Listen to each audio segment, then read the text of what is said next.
On va terminer justement cette escale économique au Cameroun avec ce qui est le plus grand salon business d'Afrique centrale. Ça s'appelle Promote, ça se tient chaque année à Yaoundé. Et pour la première fois, eh bien, à Israël, il y avait son propre pavillon. Reportage Georges Binelli, Julia Ganancia. Au milieu de ce salon international, pour la première fois des drapeaux israéliens.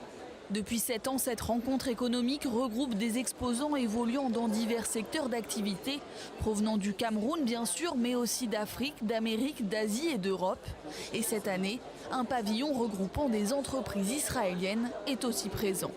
Le centre de haute technologie qui se trouve dans l'école nationale supérieure polytechnique a été inauguré en juin 2012 par le ministère de l'enseignement supérieur et l'ambassadeur d'Israël au Cameroun. Depuis, nous avons réalisé de nombreux projets dans plusieurs domaines. Des installations technologiques coexistent avec des matériaux de formation, de robotique, de fabrication d'ordinateurs intégrés, de contrôle d'ordinateurs, d'électronique, de mécanique et encore d'autres domaines. Mais la coopération entre Israël et le Cameroun va plus loin.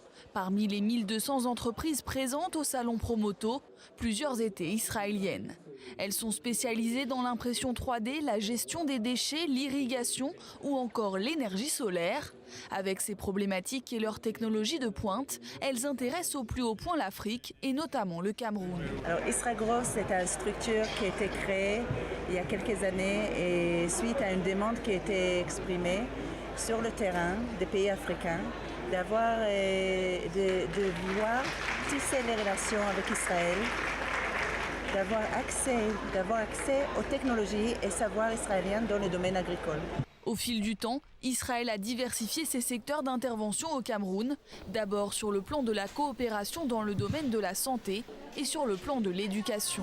Je pense que c'est le type de collaboration qui doit se poursuivre car il y a tellement d'éléments parallèles, il y a tellement de choses que nous avons en commun. Et si Israël a une solution, je pense que nous pouvons en tirer des leçons au lieu de chercher ailleurs. Et nous pensons que pour que le Cameroun et les Camerounais changent d'avis et d'état d'esprit, il faut commencer avec les enfants. Et je vous dis cela en tant que ministre de l'enseignement secondaire. Je suis pile au bon endroit pour voir que les mentalités évoluent.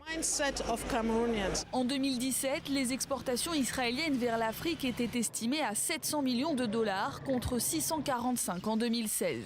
Si ses principaux clients sont l'Angola, le Ghana et le Gabon, l'État hébreu compte renforcer ses liens en Afrique centrale et notamment avec le Cameroun.